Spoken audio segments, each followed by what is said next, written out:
All right, greetings, folks. This is Rob for Central Apologetics, and I'm here with Beth, Allison, Barr. How are you doing, Beth? I'm doing well. That's good. So, this is a very unusual thing that I do. Oh, that I will be doing on my channel because I don't really talk about this particular topic. So, just to fill you in, Beth, I'm more of a geek nerd as far as science goes and maybe biblical studies like ancient Near Eastern stuff, New Testament studies. I am myself an egalitarian. I'm quite familiar with, for example, um, this particular book by Craig Keener and Linda, Yes, yes. the two views on women in ministry, and I Hmm. take the Craig Keener position, and obviously Linda's the co-contributor. But then I was this your book, which is titled "The Making of Biblical Womanhood: How the Subjugation of Women Became Gospel Truth." This particular book came to my attention uh, about 2 weeks ago, like a week and a Hmm. half, 2 weeks ago. So yeah, Beth, what's why has this become kind of like a hot topic? I suppose your book, basically, your book's gone viral, and yeah. It has. It's kind of struck a nerve. So it's interesting. It's actually not a topic that I have written about outside of academic circles. I mean, I'm a medieval historian, so I mostly write on 15th century English sermons. So, there's a little, if you're talk about your work is usually nerdy, just think about 15th century English sermons is what Yep. I usually write on. Hmm. So that's normally it. But I'm also a pastor's wife. I've been a pastor's wife as long as I've been in academia, and I grew up in the Southern Baptist world. And part of my work as a women's historian, because that's what I work on women in the medieval church. And through that academic work, I realized that most of what the church taught about women's roles in my world, in my evangelical world, was simply not biblical, that it really is just based upon culture and culture changing over time. And what I begin to realize, and this is something that people who grow up in egalitarian spaces and in spaces that have always supported women in ministry, is that there's a lack of knowledge about how much conservative evangelical churches just don't know any of that history about women in the church. They simply have never heard that there's an alternate way to read those Pauline texts. And if they do know about those alternate ways, what they have been taught is that if you believe those alternate ways about reading Pauline texts, that sends you on the slippery slope away from true Christianity, into the world that eventually will lead to atheism. So it always surprised me how little people in my churches knew about these larger conversations of women in the biblical world, as well as women in church history. And so that's essentially what the Making of Biblical Womanhood is doing. It is bringing all of these rich resources about women in the biblical world and women in church history, and making them accessible to an evangelical audience, so that they can decide for themselves about women's roles in the church. Well, I think you've accurately described, um, I suppose, my approach on the topic or my experience. Just to quickly bring you up to speed about my context. So Mm-hmm. I'm 33 at the moment. Became Christian in 2015. 2010 when my journey started. My family, European heritage, but born in India. Moved Oh, here hmm. in '97 through persecution. The reason why they were there in India is because during World War II, the RAF, the Mm-hmm. British Army, and the Air Force were helping the Indians fight against the Japanese through Burma, and then family and myself, born there, and I suppose I grew up in a culture. I was still a bit young, but old enough to remember, I suppose you could say, that hierarchy of like Yeah. man-woman sort of thing in that Indian culture. Hmm. But quite curiously, it's the Indian that lead. I mean, it's the women that lead in the Indian household, not so much the men, especially in religion and so on. But again, Yes. Christian family, it was sort of like just a given, Hmm. an egalitarian sort of attitude. But at the same time, a certain sense of chivalry and a certain sense of, okay, Rob, you're a male, and this is how you're meant to, you know, treat women, and like kind of like lead the woman in a dance, that sort of like Right. old-fashioned attitude. And Yes. Yeah. That uh, 19th yeah, century Victorian attitude. yeah, and that's the thing. And then with my journey into the Christian faith from 2010 onwards, and then finally into 2015 when I became a Christian, was just kind of like what I just mentioned a moment ago, the Craig Hmm. Keener sort of scholarship. Yeah. And I suppose I didn't realize how nuanced this issue really is. I suppose in recent years, when Jordan Peterson became a big thing a couple of years ago, when the whole feminism tension started to rise up, again, I didn't really find that topic appealing. But then your book seems to have sort of like summarized the issues quite coherently to show that it's not just the recent past. It's going back into church history, so to speak. Yeah. That's exactly right. And I really liked hearing your story. It's Yesterday I was talking with Lucy Peppiatt. I don't know if you know her name, but she is a systematic theologian in the Hmm. UK and has written a lot on this. Although it's funny too, when I was talking with her, that her is she's a systematic theologian, and so to writing on women is not really what she wants to spend all of her time doing. She wants to write on larger theological issues, but she found herself in this space where her expertise really was able to contribute significantly to this conversation on women. And she became impressed about how important this issue was simply because so many women in the evangelical church had never heard it.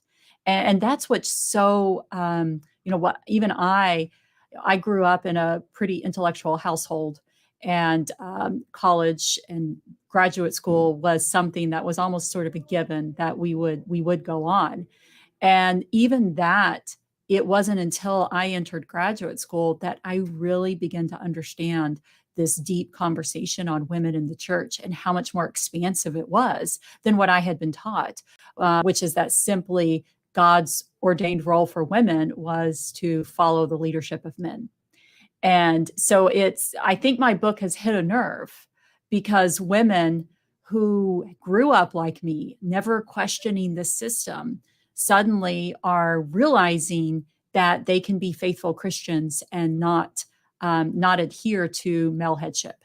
And so I think that is why it's hitting a nerve. And of course, the reason I thought it was important to do this was not just to present this historical information, but I have become convinced from the evidence that these rigid complementarian attitudes, especially as they have become more rigid over time, are connected to these serious abuse allegations and the mistreatment of women and even men within evangelical spaces, and contributed to the rise of male leaders like Mark Driscoll, who really should never have been platformed by the evangelical church.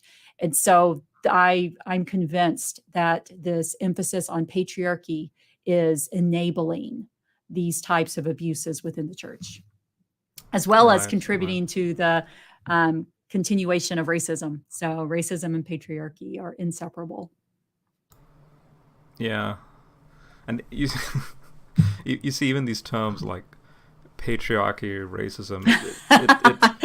It these I don't know how to say this. I'm sort of like allergic to these terms purely because I've never either invested time into it as a Hmm. subject of interest, or because I find the toxicity of those terms within Hmm.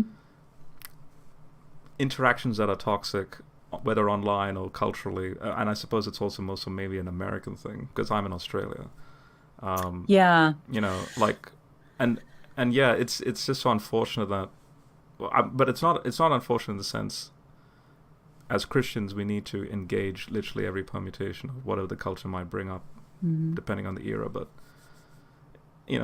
we have so many more important issues to deal with, and it's something that's so obvious from Genesis 1, right? It's something so obvious, and then it has to become this kind of like what you said a moment ago. If you go down a complementarian route, which I have many good friends who are, ironically, they tell me they're complementarian, but at the same time they talk like an egalitarian. But if you take it to the nth degree, so to speak, yes, it's the man that has the last say in that model at the end of the day, right? Right. That's exactly it. Yeah. And that's the paradox, I think, of complementarianism, is that because it is culturally constructed, it really has existed in the evangelical world and in North American Christianity. It's really existed there since the 19th century. I mean, we can see this very similar model.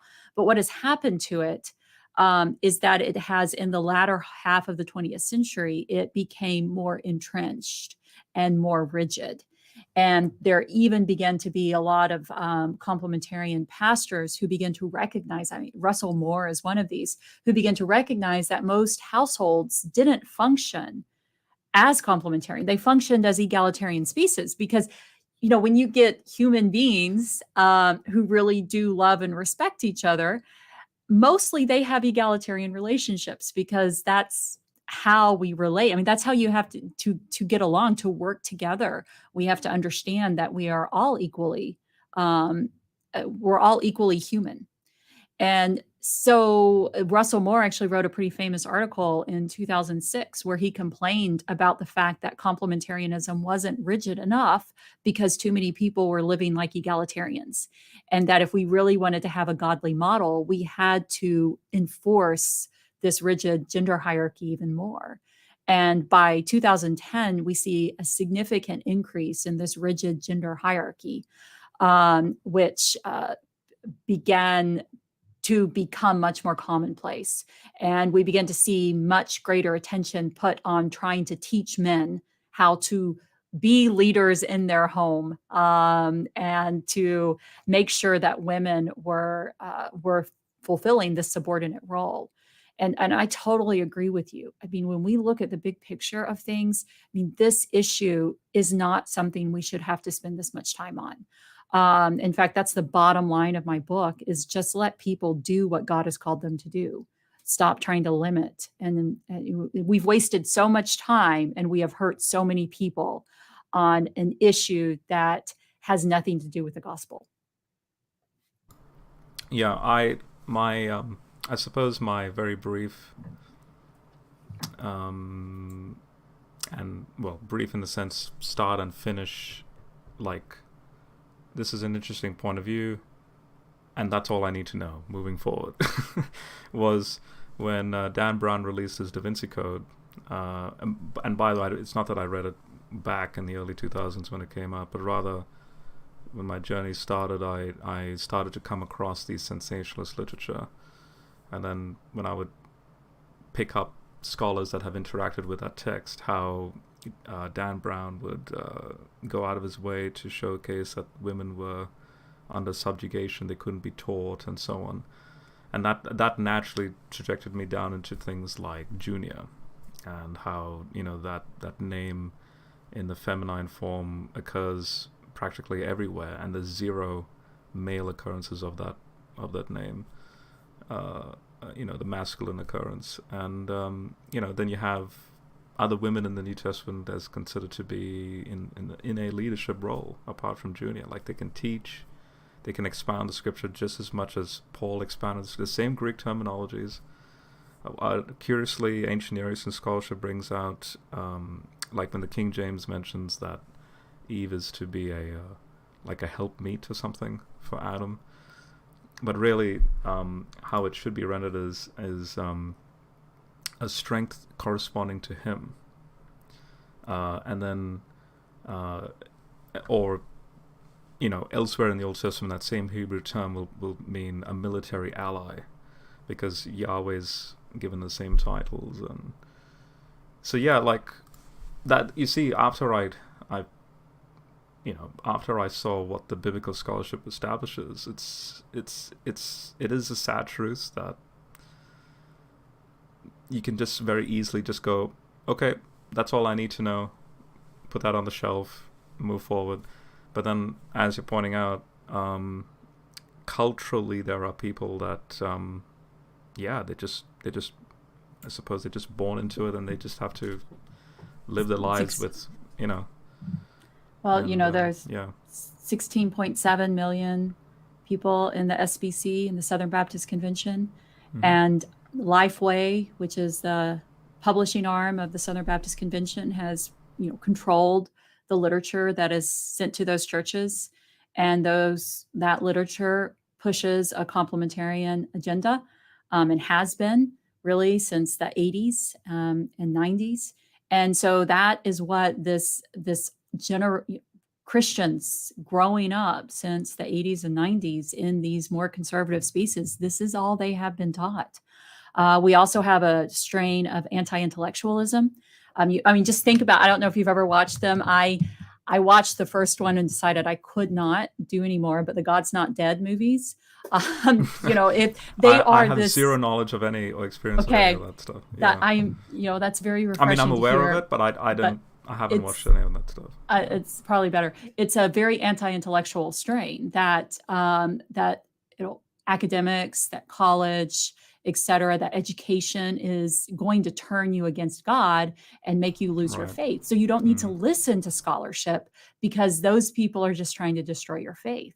So it's these two things. First of all, they're taught, people growing up in these conservative spaces are taught that the only way to read the Bible is to read these rigid gender hierarchies. And then when you combat that with this fear, that they are also taught to fear scholarship, to fear academics, and that these people are going to try to destroy your faith. And so what you end up with is people who are afraid to believe anything else, because they think their Christianity depends upon it, that their salvation depends upon it. And then they also refuse to listen to anybody else or to read any other voices, because they've been taught to fear that too. It's a system based on fear. And it's so pervasive. It really is frightening. I have these moments where, in fact, I write this in the introduction to my book. I'm like, I can't believe this is a battle we're still fighting. The scholarship is overwhelming that this attitude is wrong. I also remember I read, I think like a few months ago, I picked up Recovering Biblical Manhood and Womanhood. Are you familiar with that text? Wayne Grudem, John Piper? Yes. Okay. Yeah. Have you read it? Have you? Bits and pieces of it. Okay. Purely because of Keena's sort of interactions, and especially with respect to a topic that may not be completely associated with this particular topic, but this issue of remarriage in the church. Oh, yes, so divorce. David Instone Brewer is the position I hold to, not so much, say, Gordon Wenham's.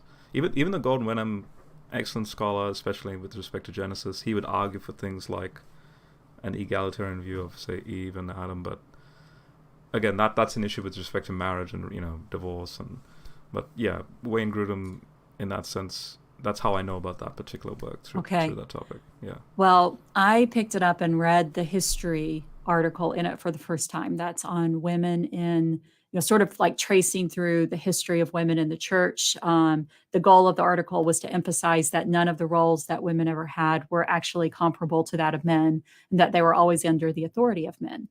And I literally started laughing halfway through the article, because I was like, is this really what we believe?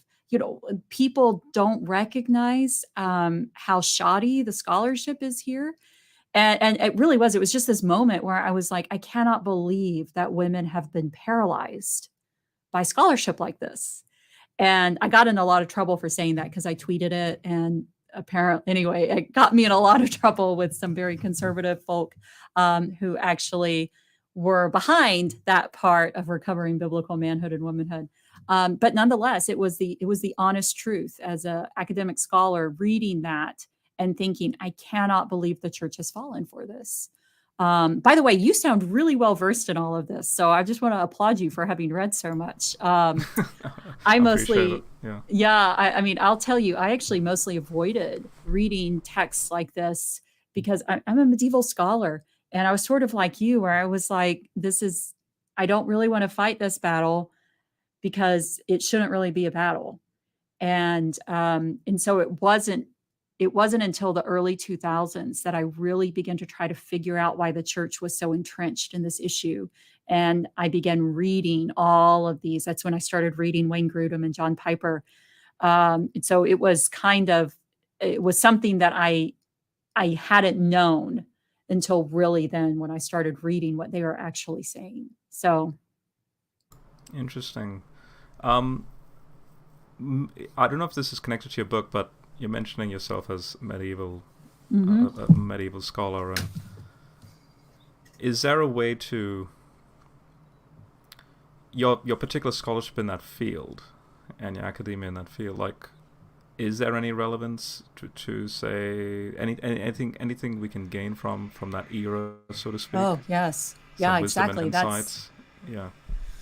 Yeah, no, I think there's Mm. so much. I mean, a big one, and this is what I really emphasized in my book, is that evangelicals who try to argue that women have never held leadership roles in the church, they try to use what I call our selective medieval memory. They say, well, because women couldn't be priests in the medieval world, that's equivalent to what we argue about women today. And what's really surprising about that is that while the parallel of keeping women out of leadership is a continuity, the problem is that the reasons the medieval church did it were very different from the reasons that the modern church does it. And so the medieval church, the reason they argued women couldn't have that religious authority was because women's bodies were flawed. Because women were, following that classical Aristotelian idea that women were essentially deformed men, and Leaky bodies, only right? Cold yes, bodies, that's exactly right. I mean, uncooked in the womb. Yeah, yeah, yeah. that's Mm. exactly right. I mean, that was it. Yeah. That there was that women's bodies, and so but women could have religious authority in the medieval church when they left behind their sex, when they rejected what it meant to be a woman, essentially marriage, family, etc., and they dedicated themselves solely to God. They became more like men. That's the way that they're often described. There's one medieval sermon I use a lot that says, "Women and God be men," and so it's sort of like God, through faith, Say one that can again. Women and God overcome. be men. Women in God be men. Oh, Women women in in God God. be men. Okay, okay. Wow. So I mean, it's not really a better view. It's still saying there's something wrong with women and women Yeah. can't Mm. lead. But in the medieval world, there was a loophole, or the medieval Western world, there was a loophole. And so women could overcome the weaknesses of their body by forsaking what it meant to be a woman and becoming, dedicating themselves to God. And then they could become religious authorities. They could become preachers. We also, of course, have a lot of evidence in the early church, the early medieval world, that women were actually performing what we would consider to be sacraments. Although I always tell people that both sacraments and ordination have a history. What we mean by those have changed over time. So, but nonetheless, it's not until the fifth and the sixth centuries that we start having councils saying women shouldn't really be doing the sacraments, which shows us that they were doing the sacraments. So, it has changed over time why women are not allowed in church leadership. So that's a big thing, is realizing, because in the evangelical world, the argument is that women are completely, there's nothing wrong with our bodies. The problem is that God has instilled a divine hierarchy, and that's why women can't Mm. teach. And so it's Sure. completely shifted the reason behind it, because the limits on women are not based on the Bible, they're based on culture. And so the reasons women Mm-hmm. can't lead shift according to culture, Right. which is really what I was just trying to argue. That's really the nutshell of my book. Mm-hmm. Yeah. So there's so much we can learn from the medieval world. I think one of the main things that I brought in that I think has gotten the most attention, is my use of gender inclusive language. And I've written a lot on this in my own scholarship, is that medieval sermons are very gender inclusive, and they translate the Bible in gender inclusive ways. And of course, this is something that caused great uproar in the evangelical church when Bibles began to move towards gender inclusive language. And it was seen as, it was seen as it was argued that this was feminism, modern feminism infiltrating the church. And of course, my argument was, well, there weren't modern feminists in the 15th century, but yet they're translating the Bible in gender inclusive ways. So that, I think, has gotten a lot of people's attention. Yeah, I noticed that. I use the ISV. It's basically the committee that did work on the ESV, and I noticed you did bring up issues with the ESV, right? I got in a lot of trouble for the ESV, yeah. So ESV, NIV, NASB, and I think NLT, but a mishmash of scholars from that sort of pooled together, and I suppose you could say the more critical strain of the scholars of those translations worked on this thing called the ISV, which had its final publication in 2016, and the famous verse, in 1 Timothy 2, when that a woman should learn submissively and quietly, right, and quiet, and she should not teach men or something like that. Well, really, it in the Greek, and in fact, Linda in that Two Views book, she brings out the fact that it should be translated as, "I urge not women to instigate conflict to men." That's a whole different reading, especially in that Ephesian context, because Timothy, Ephesus, and the Artemis cult, and and I did get a super chat a moment ago. A person's asking this question, her thoughts on McGregor's 1 Corinthians 14 article. I think because I asked specifically the name of this article, and the name of the article is Pauline Quotation Refutation Device. Are you familiar with this? So I'm not familiar with McGregor, okay. But if that's the Pauline Quotation Refutation Device, that's the argument I make in The Making of Biblical Womanhood. So it's Kirk McGregor that goes with the egalitarian view. Yeah. So the origin of that theory was actually a man named David Odell Scott, who wrote a groundbreaking article in the early 80s. He picked up some, there had been some who had also made, so maybe I'm not sure where McGregor fits into this timeline, but Odell Scott made this, he was still actually a New Testament student when he wrote this article. I mean, it was a really incredible article. It's an article, too, that made sense that historians had actually noticed this for a long time, because what we find in Corinthians is that a lot of the statements that Paul makes sound just like statements that we know were being made in the Corinthian world, in the Roman. And of course, the example that I give in the book with 1 Corinthians 14 is that women, women should stay at home and listen to their husbands. They should ask questions of their husbands at home instead of asking other men and asking publicly. And this comes from the very famous speech by Cato that Livy records for us.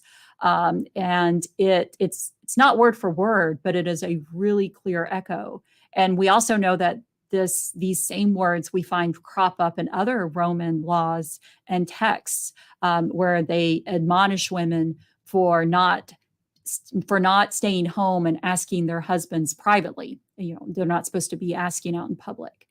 And so this makes it very clear, a very clear idea is that what Paul is doing here is that he is quoting this Roman idea and then saying, what, does the word of God originate with you? Which is exactly what he follows up with this text. And it makes sense because we know he does this throughout Corinthians. So David Odell Scott argued that. And the reason I became familiar with this is when I was a very young postdoc, I had lunch with a very, very famous New Testament scholar named Charles Talbert.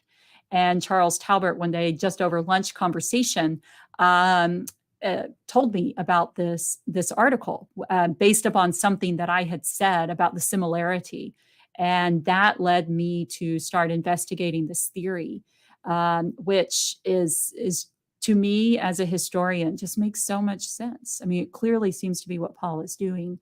And so Lucy Peppiatt also champions this theory in her book, Rediscovering God's vision for women, as well as in her work on Corinthians. She has done quite a bit of work on Corinthians. And so she also pulls up this scholarship. So if that is what that article is about, that's my thoughts. As a historian, it makes a lot of sense. And I'm very fond of that theory because, as I said, as I read through the text and see what Paul is doing in Corinthians, it fits.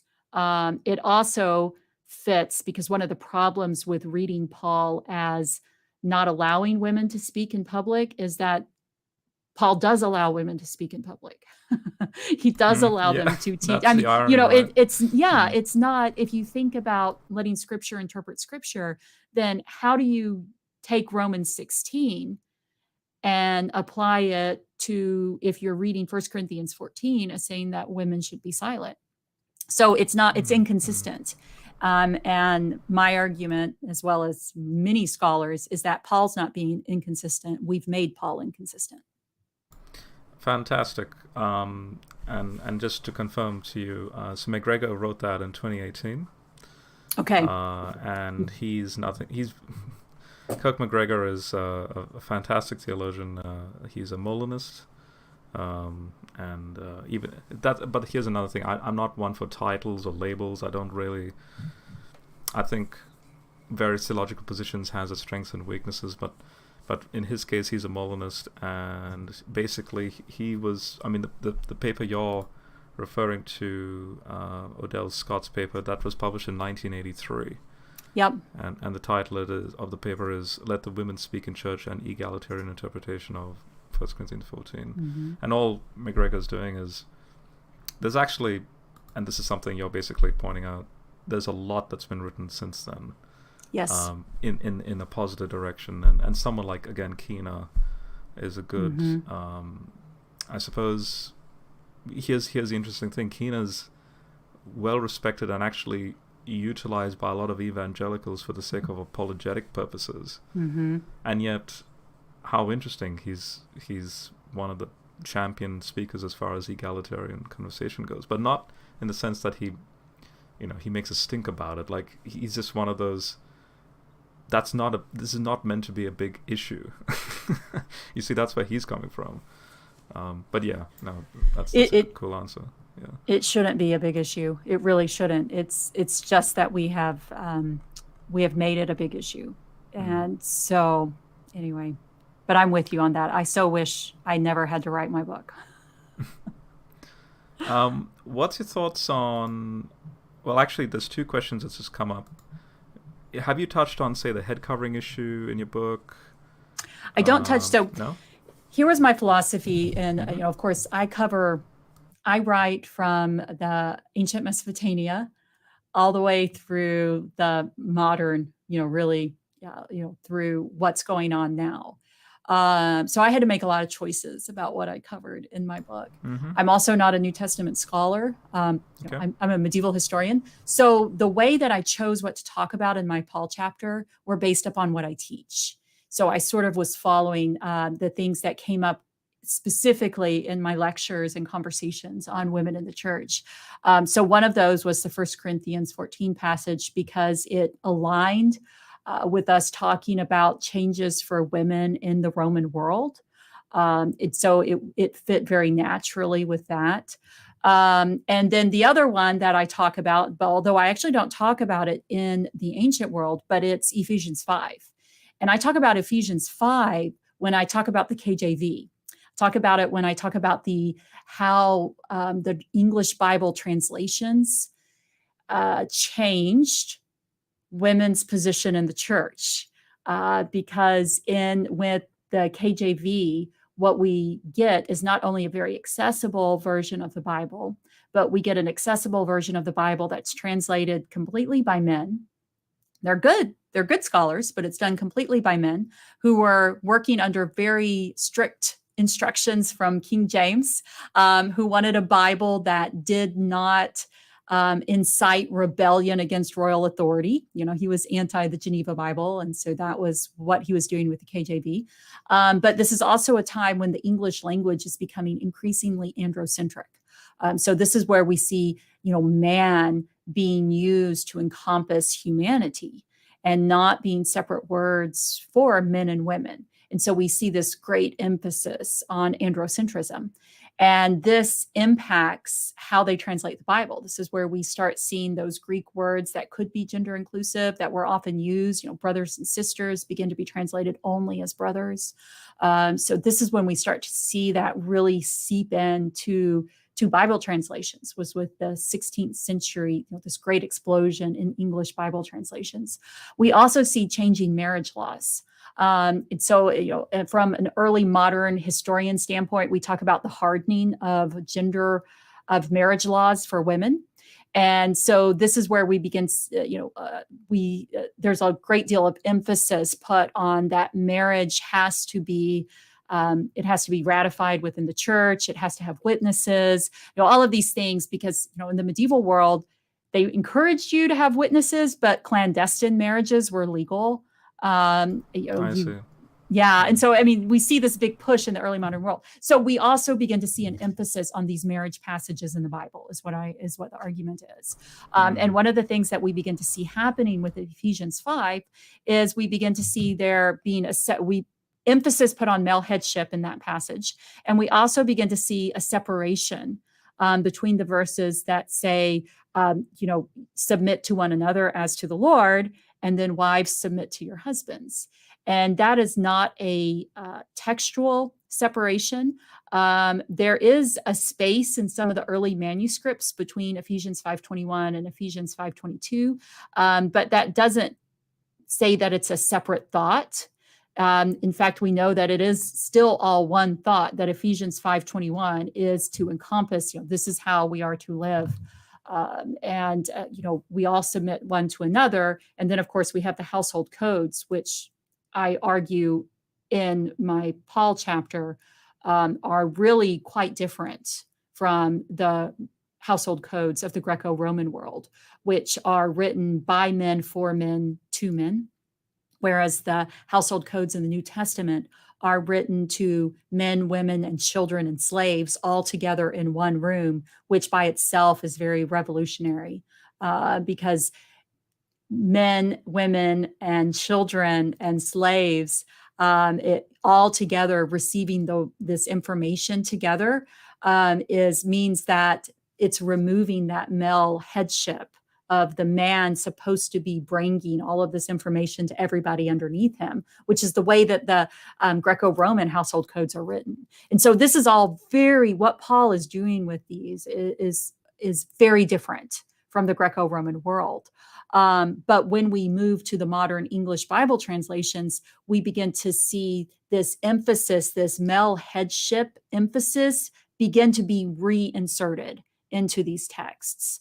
And so, the medieval Catholic world, and really the Catholic world, and this has been even talked about in modern Catholicism, is that there is not an emphasis put on female submission within the household.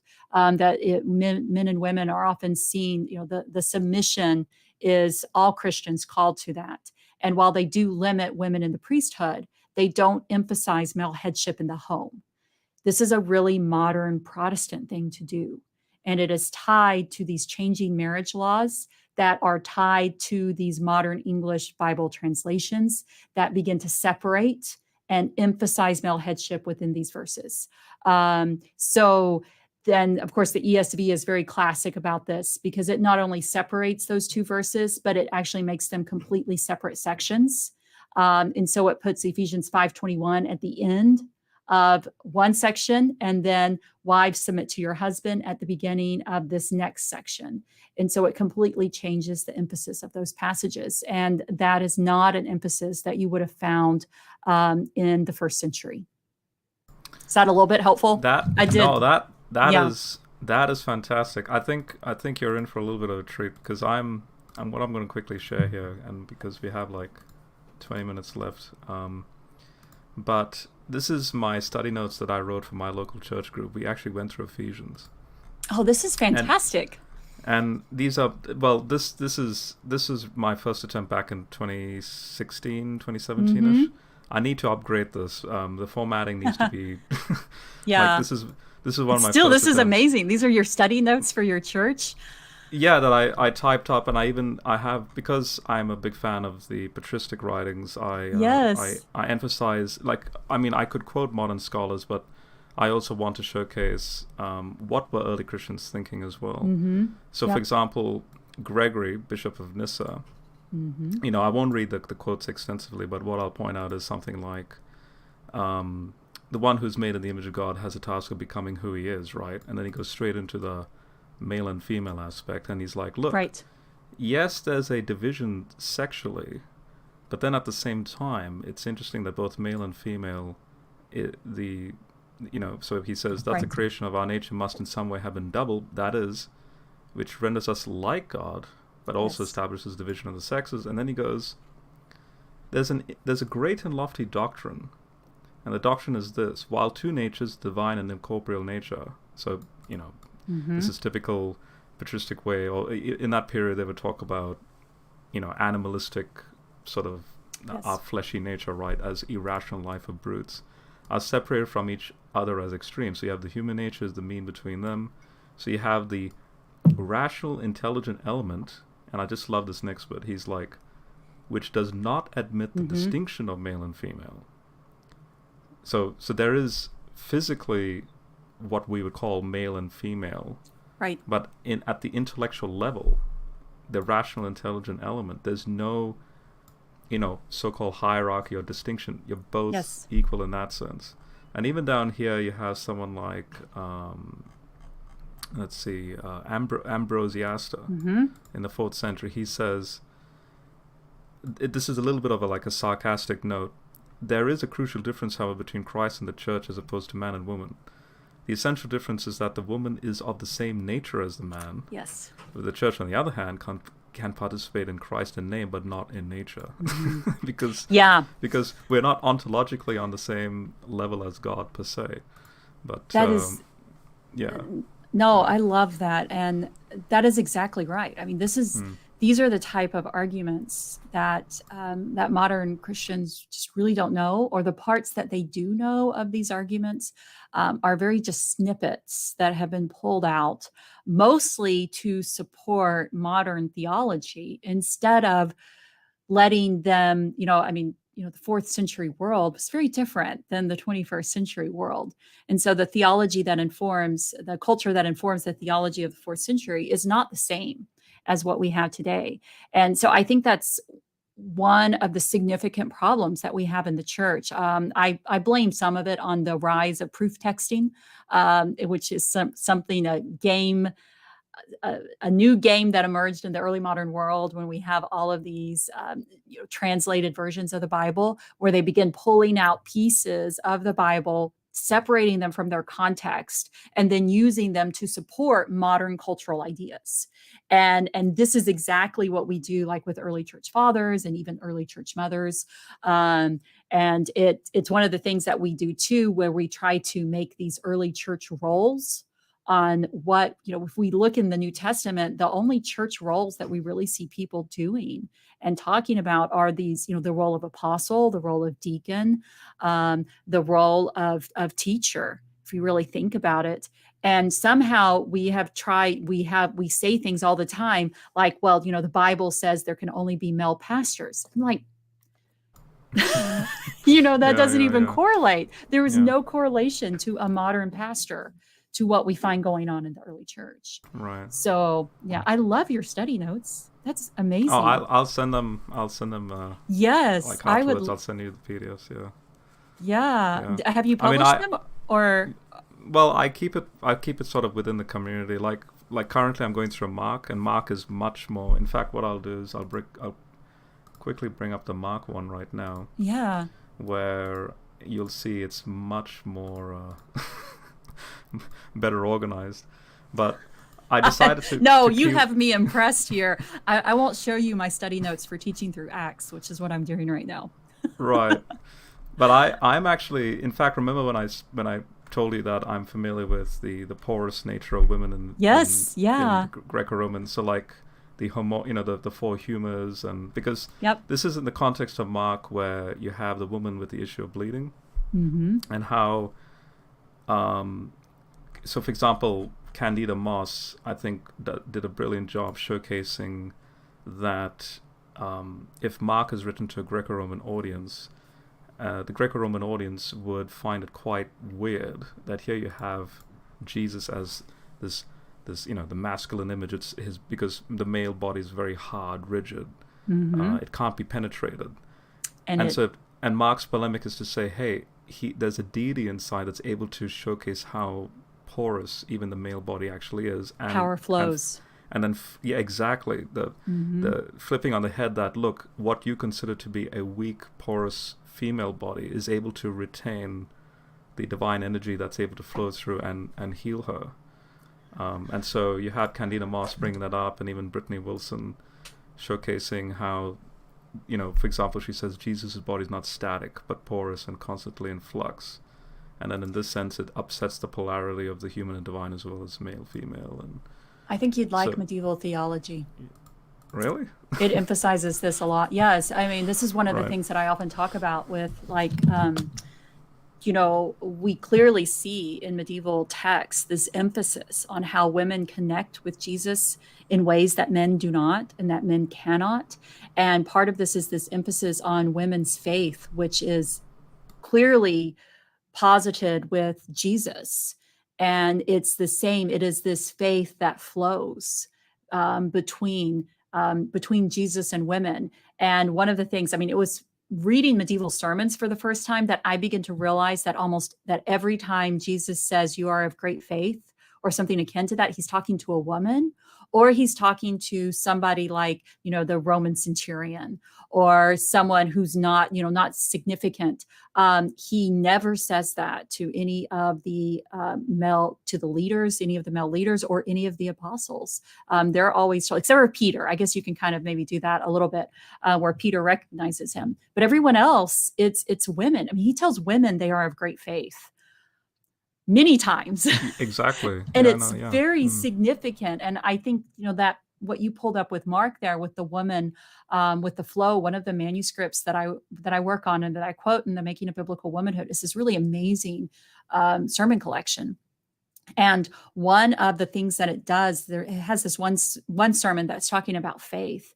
And oftentimes we pull in Hebrews 11, we pull in Hebrews, and we pull in this chapter on all of these, mostly men of great faith. We have Rahab in there. But what this medieval sermon does is, instead of pulling in, it says, yes, here are these men, but let's walk through the women of faith.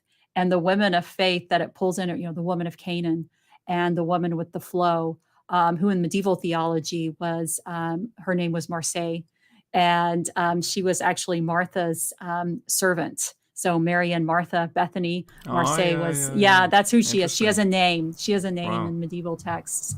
But anyway, she's emphasized here too in this passage of women, of all of these men of great faith, that this medieval sermon then counters with these women of great faith. So it's really fascinating that it's something that medieval sermons pick up on that we don't. I love that with that emphasis on Mark. And I think part of it is because the medieval world also adhered to this porous idea of women's bodies. But yet here we have a savior who is also porous.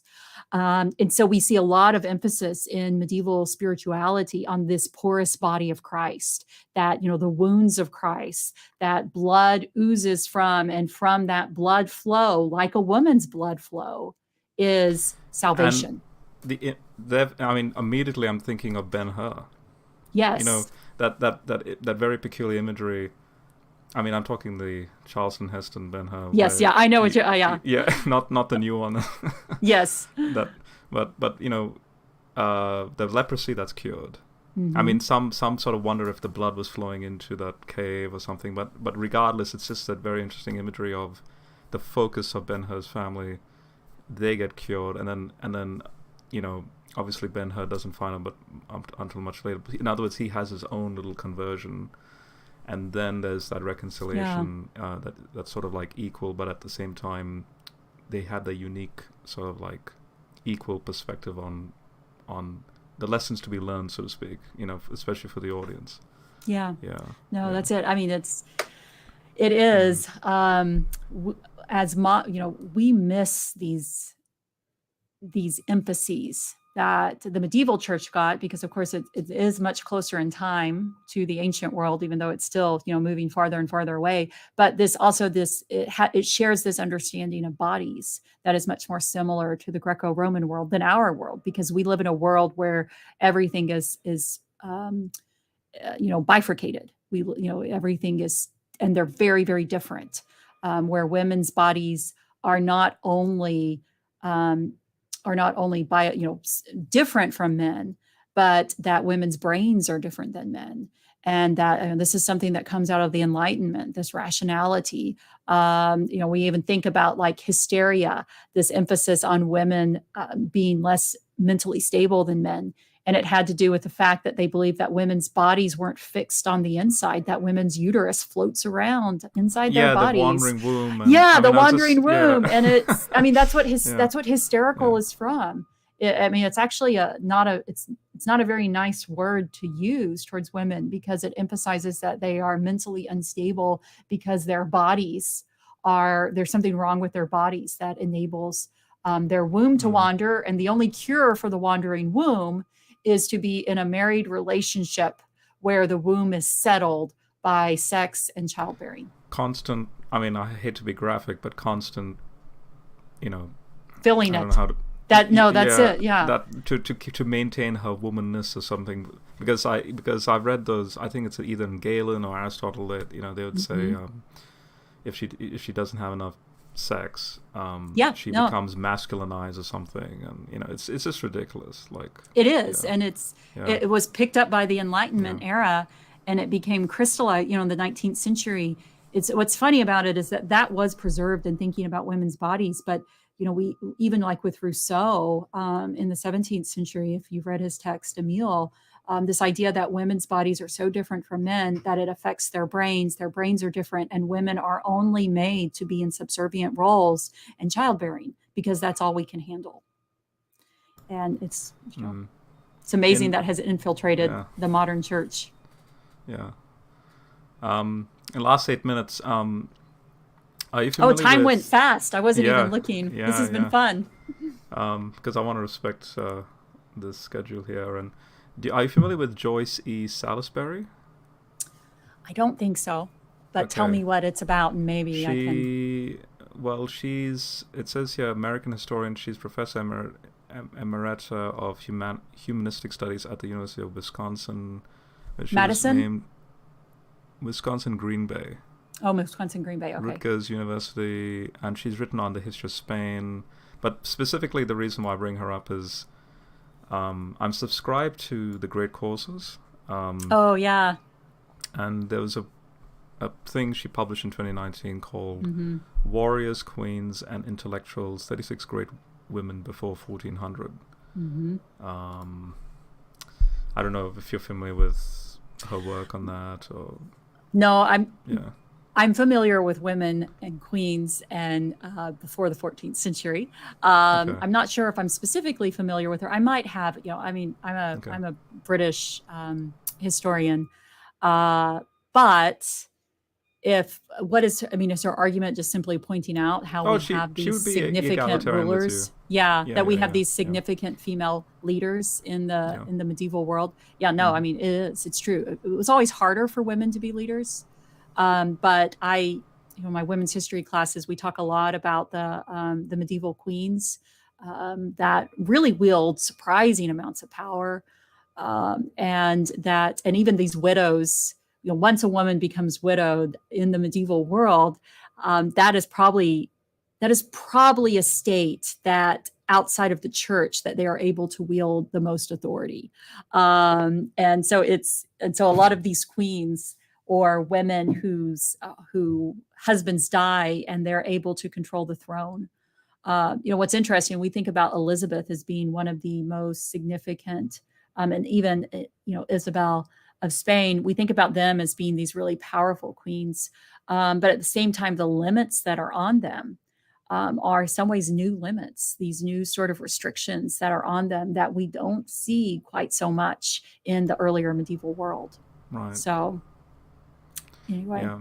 Well, one thing I took away from her was her very first episode in that is on Salome. Mm-hmm. and Herodias, the Yep. Herod's court and the dance. And I didn't know this, but she's of the opinion that Salome is not just a young girl that is, sort of like evil intentions, because you do have drama plays that sort of Right. put her into a bad spotlight and so on. And I'll bring up again my mark notes on this, but I did some digging, and it's quite curious that her face is actually on coinage, Yep. which is very unusual for a woman to be, you know, to be placed on a coin. And basically, the argumentation is that it's to venerate her, the fact that she didn't endorse, like in other words, sometime later on in her life, even though you have, you're talking many decades after John the Baptist gets killed, she must have psychologically been against what happened, and so therefore for her to be put into this high position is quite telling, and basically that's her argument for that.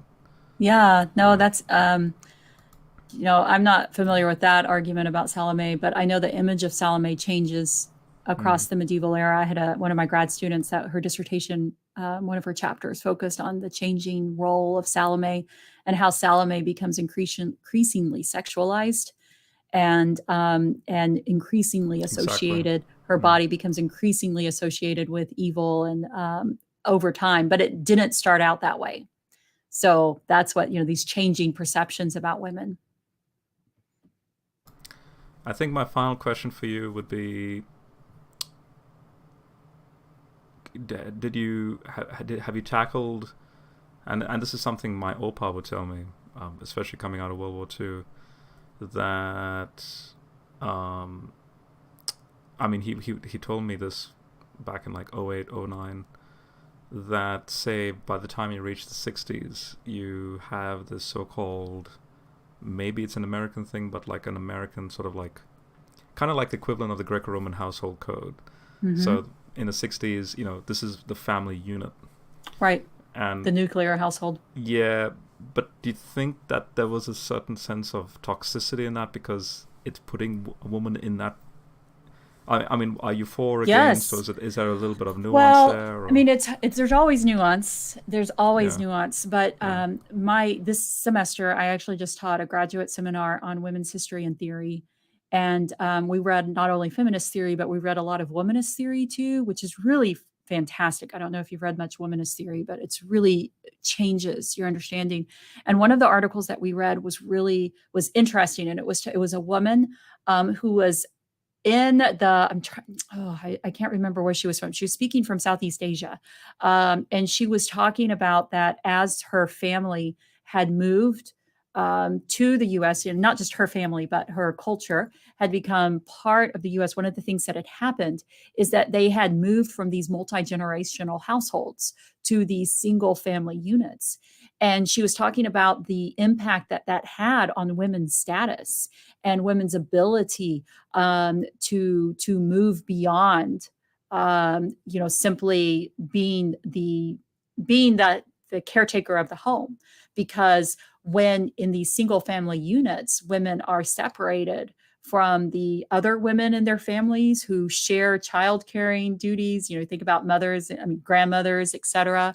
It also right, removes them from the other, it removes them from all of their other kinship networks, where now their primary kinship relationship is their husband, and which puts them in the subordinate role to their husband. But when they're actually out in these more multi-generational structures, their only connection, their only identification is not their husband. It is also, they're still part of these bigger families. And so she was lamenting the cost of these nuclear, this emphasis on women in the household that does pick up in the 20th century, significantly in the mid 20th century, and how that has led to the emphasis of women in these subordinate roles under the authority of their husbands within the household, and also limited women's ability to do things outside of the household. So, mm. And just very quickly, a comment has come in from Mike Winger, a good friend. Um, he's also got a pretty large YouTube channel, and he's a pastor, and he would like to hear your thoughts. I think related to what you just said. Yeah. Whether you view male leadership, and again, leadership is sort of that word can be nuanced in this, but Right. Male leadership in marriage as inherently oppressive and immoral. So I think if the male leadership is based upon an understanding that men have to lead because there is something about their bodies or about the role that God has given them that has made them able to lead in ways that women cannot, I think that's a dangerous teaching, because I think it teaches men that there is something inherently better about them, which leads them to not respect female voices as much. And it leads young boys to, I mean, this is one of the scariest things when it really hit home for me, was when I was thinking about all of these young teenagers in our church who are being taught that there was something inherent about their bodies that made them able to have lead and authority in a way that women never could. And I think that's a dangerous teaching. Now, if we're talking about male leadership because men are gifted in that way, and because they are called in that way, and because it works within that structure, not because they are divinely ordained to do it, but because that's how that marriage works well, then no, it may not be, because it is not based upon this innate, rigid understanding that only men can do this and only women can, and that women never can do this. So I think it depends on the starting points for why male leadership exists. And I think it just comes down to the principle in 1 Corinthians 7 verse 3 onwards. Yes. You like especially men, right, might read the verse as saying, when it says, a wife does not have authority over her own body, but her husband does. And then they stop. It's the egalitarian notion is the very next line. In the same way, a husband doesn't have authority over his own body, but his wife does. That's exactly right. Yeah. Yeah. And from a medieval perspective, that is what was emphasized in the medieval church. That emphasis on women and men both owed the marital debt is what they called it. And it was interesting how that manifested in not emphasizing male headship within the marriage structure. Well, Beth, thank you so much. Time has flown, but it has. This has been. I'm so glad to have gotten to know you, and to know that you're creating these amazing Sunday school teaching notes. I didn't expect to even incredible. tackle this topic, but I thought, it turned out very fruitful, and maybe sort of like further collaboration will be great. So thank you for inviting me on, and thank you for inviting me, even though we really wish we didn't have to talk about this topic. We really wish the church would just move on and let us do more significant things. I'd love to learn more about the medieval context, so maybe if I'll bring you on and you can fill me in on those things. Oh yeah, I would love to do that. That's a lot of fun. That's my wheelhouse. Sweet. So okay. All right, folks. Well, thank you so much. have a good rest of your day. See you, folks.